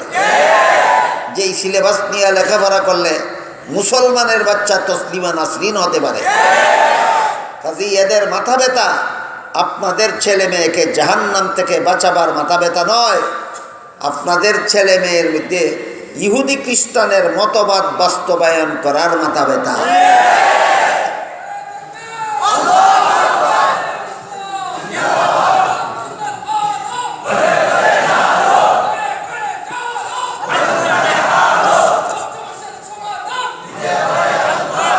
ইহুদি খ্রিস্টানের মতবাদ কি?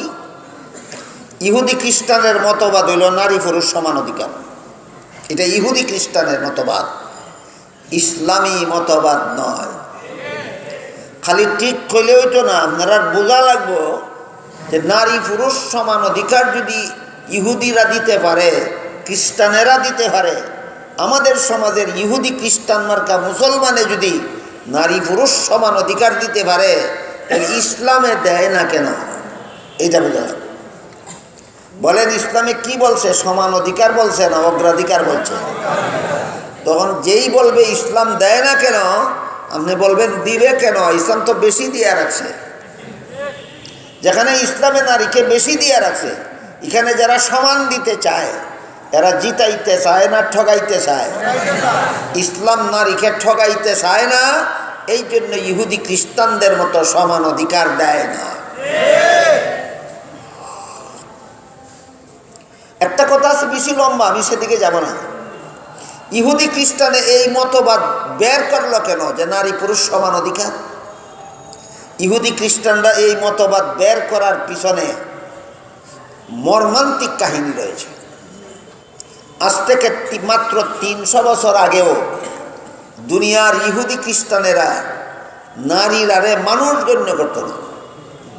তারা বলতো হাঁস মুরগি গরু ছাগল নামের কিছু জন্তু যেভাবে আল্লাহ সৃষ্টি করেছেন মানুষের উপভোগের জন্য, কিন্তু এগুলি মানুষ নয়, তেমনিভাবে নারী নামের এক প্রকার জন্তুও আল্লাহ সৃষ্টি করেছেন পুরুষের উপভোগের জন্য, এইগুলিও মানুষ নয়। এই মতবাদ ছিল মাত্র 300 বছর আগেও পৃথিবীতে। এই মতবাদ ছিল ইহুদিদের মতবাদ, এই মতবাদ ছিল খ্রিস্টানদের মতবাদ। যখন ইউরোপের খ্রিস্টানদের মধ্যে আধুনিক বিজ্ঞানের প্রকাশ ঘটল, এই ইতিহাসটাও আপনাদের জানা থাকা ভালো যে আধুনিক বিজ্ঞানের বিকাশ ঘটেছে সর্বপ্রথম ইউরোপের খ্রিস্টানদের মধ্যে, এবং এই 300 বছর আগে। আধুনিক বিজ্ঞান শিখে ওই সমস্ত নারীরা আন্দোলন শুরু করল পুরুষের বিরুদ্ধে, যে আমাদেরকে পুরুষের সমান অধিকার দিতে হবে।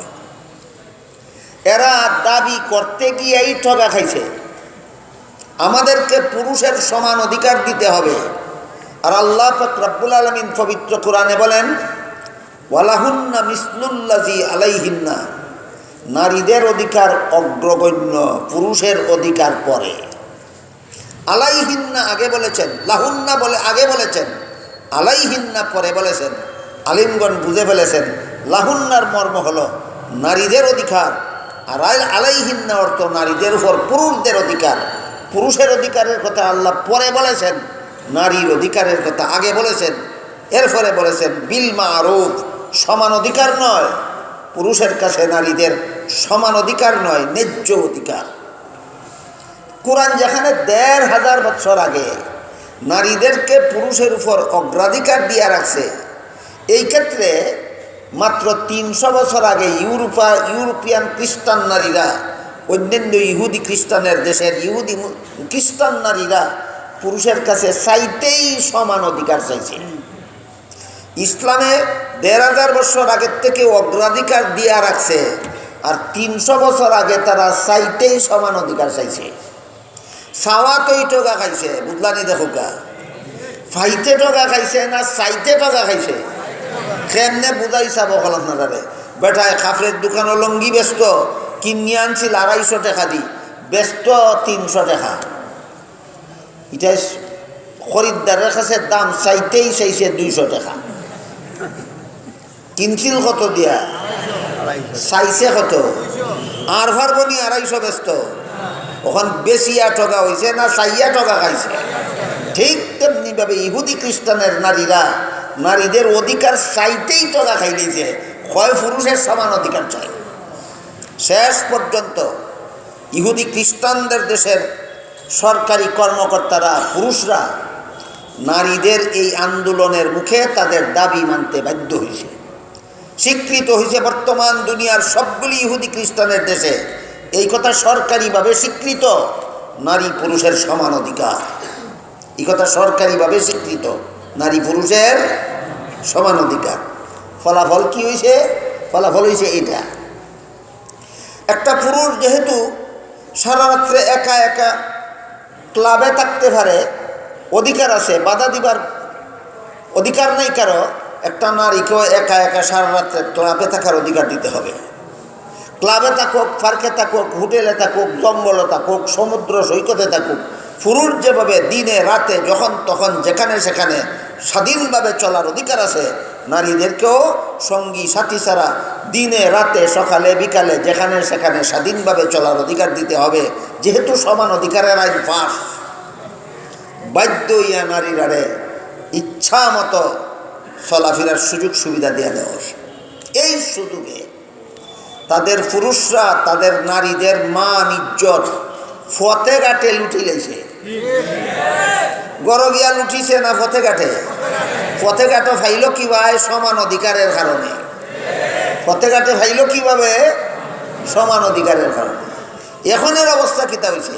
এখনের অবস্থা হয়েছে তারার দেশে কোনো মানুষের সন্তান জন্ম হইলে বাবার নামে জন্ম নিবন্ধন হয় না, মায়ের নামে জন্ম নিবন্ধন হয়। কারণ সন্তানের বাবাকে এটা অনেক সময় মায়ে নিজেও জানে না, অনেক সময় মায়ে নিজেও জানে না। কারণ এক রাত্রি কাটাইছে হোটেলে এক পুরুষের সাথে, আর এক রাত্রি কাটাইছে ক্লাবে এক পুরুষের সাথে, আর এক রাত্রি কাটাইছে জঙ্গল আরেক পুরুষের সাথে, আরেক রাত্রি কাটাইছে সমুদ্র সৈকতে আরেক পুরুষের সাথে, আরেক রাত্রি কাটাইছে বিদেশ ভ্রমণে আরেক পুরুষের সাথে। কোন পুরুষের সাথে রাত কাটানির কারণে তাই ফেটো সন্তান আইছে নিজেও জানে না। বলেন এমন সন্তানের জন্ম নিবন্ধন বাবার নামে হওয়া সম্ভব? আজকে বুঝলেন কিনা বর্তমান দুনিয়ার ইহুদি খ্রিস্টানদের দেশে সন্তানের জন্ম নিবন্ধন বাবার নামে হয় না কেন? সমান অধিকারের অভিশাপ। ইহুদি খ্রিস্টানদের দেশে সন্তানের জন্ম নিবন্ধন বাবার নামে হয় না কেন? সমান অধিকারের অভিশাপ। আমাদের দেশেও যারা এই নারী সমাজকে পথে ঘাটে হাটে মাঠে শহরে বন্দরে যেখানে সেখানে তাদের মতো উপভোগের ব্যবস্থা করতে চায়, এরাই নারী পুরুষ সমান অধিকারের স্লোগান দেয়। চিনি লোক এই স্লোগানদারীরা আপনার কত বড় হিতাকাঙ্ক্ষী। আপনাদের মা বোনের মান ইজ্জত ইহুদি খ্রিস্টানদের মতো পথে ঘাটে উঠাইয়া দেওয়ার কুমতলবে এই সমস্ত জাতে মাতাল তালে টিকরা সমান অধিকারের স্লোগান দেয়। এবার আমি মূল আলোচনার দিকে ফিরে যাই। আল্লাহ পাক রব্বুল আলামিন বলেন, ইয়া আইয়ুহাল্লাযীনা আমানু কু আনফুসাকুম ওয়া আহলিকুম নারাও ওয়াকুদুহান নাসু ওয়াল হিজারা। হে ঈমানদারগণ, তোমরা নিজেরাও জাহান্নামের আগুন থেকে বাঁচো, তোমাদের পরিবার পরিজনকে, বিবি বাচ্চাকে, ছেলে মেয়েকেও জাহান্নামের আগুন থেকে বাঁচাও। আমি শুরুতেই বলেছি, মা বাবা ছেলে মেয়েকে জাহান্নাম থেকে বাঁচাবে কিভাবে? হালাল পথে চলা শিক্ষা দেওয়ার মাধ্যমে। হালাল পথে চলা শিক্ষা দেওয়ার মাধ্যমে। এটা মা বাপের উপর ফরজ। যতদিন পর্যন্ত ছেলে মেয়ে নাবালক আছে ততদিন পর্যন্ত হালাল পথে জীবনযাপন করার প্রশিক্ষণ দেওয়া মা বাপের উপর ফরজ। এটা হইল মা বাবার কাছে সন্তানের পাওনা। এই ফরজ যেই মা বাপে সন্তানের নাবালক থাকা অবস্থায় পালন করতে পারে, ওই মা বাবার সন্তানে বয়স্ক হইয়া মা বাবার বাধ্য হইয়া মা বাবার মন সন্তুষ্ট করে চলতে পারে। তাহলে আমার ছেলেরে আমি মা বাপের অবাধ্য বানাইব না বাধ্য বানাইব, সেটা নির্ভর করে আমার ছেলে মেয়ের শিশুকালে আমি তাদের প্রাপ্য পরিশোধ করব কিনা করব না সেইটার উপর। অগত্যা যদি কোনো মা বাপে তার ছেলে মেয়েরে শিশুকাল থেকে হালাল পথে চলার শিক্ষা দেয়, আর দুর্ভাগ্যবশত সেই সন্তান যদি অবাধ্য হইয়া যায়, তখন এই ফাফে মা বাপরে পাইত না, এই ফাফে সন্তানরে পাইব। এই মর্মে হাদিস শরীফে রাসূল করিম সাল্লাল্লাহু আলাইহি ওয়াসাল্লাম বলেন, রিদার রাব্বি ফি রিদাল ওয়ালিদাইন ওয়া সাখাতুর রাব্বি ফি সাখাতিল ওয়ালিদাইন। হাদিসের অর্থ হইল, যেই ব্যক্তি তার মা বাবাকে খুশি করতে পারে তার প্রতি তার আল্লাহ খুশি হয়ে যায়। যেই ব্যক্তি তার মা বাবাকে অসন্তুষ্ট করে তার প্রতি স্বয়ং আল্লাহ অসন্তুষ্ট হয়ে যান। কাজেই মা বাবার অবাধ্য হওয়া অকারণে যদি মা বাবা সন্তানের হক আদায় না করি থাকে, তাহলে তো কারণবশতই অবাধ্য হইল। আমি উদাহরণটা বোঝাইবার জন্য একটা ঘটনা বলেছি আপনাদেরকে। হযরত উমর ফারুক রাদিয়াল্লাহু আনহুর কাছে এক ব্যক্তি বিচার দায়ের করলো, আমার ছেলে আমার অবাধ্য, কথা মানে না, বিচার করে দিন। উমর জিজ্ঞাসা করেন, তোমার ছেলের কি নাম রেখেছিলে? এখন জুউল নাম রেখেছিলাম। উমর বলেন, 7 দিনের দিনও তোমার ছেলের ফাওনা দিছো না তুমি, আজকে বয়স্ক ছেলে তোমার ফাওনা দেয় না তোমার। তাইলে আমার ছেলে মেয়ে আমার বয়স্ক হওয়ার পরে আমার বাধ্য হবে না অবাধ্য হবে, সেটা নির্ভর করে আমার ছেলে মেয়ের শিশুকালে আমি তার ফাওনা দিছি কি না দিছি না, সেটার উপর নির্ভর করে। এই জন্য বলেছিলাম, আমাদের সমাজে মা বাপের হক, এই কথাটা অনেকেই বুঝে, কিন্তু মা বাপের কাছে সন্তানের যে হক আছে এটা সাধারণত আলোচনাও হয় না, আমরা অনেকে বুঝিও না। বুঝে থাকলে এবার বলুন, পাওনা দেনা পাওনা, দেনা পাওনা একতরফা না উভয় পক্ষে? মা বাবা হইল এক পক্ষ, ছেলে মেয়ে হইল আরেক পক্ষ। দেনা আর পাওনা একজনের কাছে আরেকজনের প্রাপ্য, আরেকজনের কাছে তার অধিকার, এটা একতরফা নয়, উভয় পক্ষে। যেমনভাবে সন্তানের কাছে মা বাবার পাওনা হলো জীবন ভর সদ্ব্যবহার করবে, তেমনিভাবে মা বাবার কাছে সন্তানের পাওনা হলো জীবনের শুরুতেই হালাল পথে চলার ব্যবস্থা দান করবে। তাহলে আজ থেকে আমরা যদি আমাদের সন্তানদের কাছ থেকে আমরা সন্তোষজনক আচরণ আশা করি, তাহলে সন্তানদের জীবনের শুরুতেই তাদেরকে হালাল পথে চলার অভ্যস্ত করতে হবে। আল্লাহ আপনাদের আমাদের সবাইকে তৌফিক দান করুন, আমিন। সুবহান রাব্বিকা রাব্বিল ইজ্জতি আম্মা ইয়াসিফুন ওয়া সালামুন আলাল মুরসালিন ওয়ালহামদুলিল্লাহি রাব্বিল আলামিন।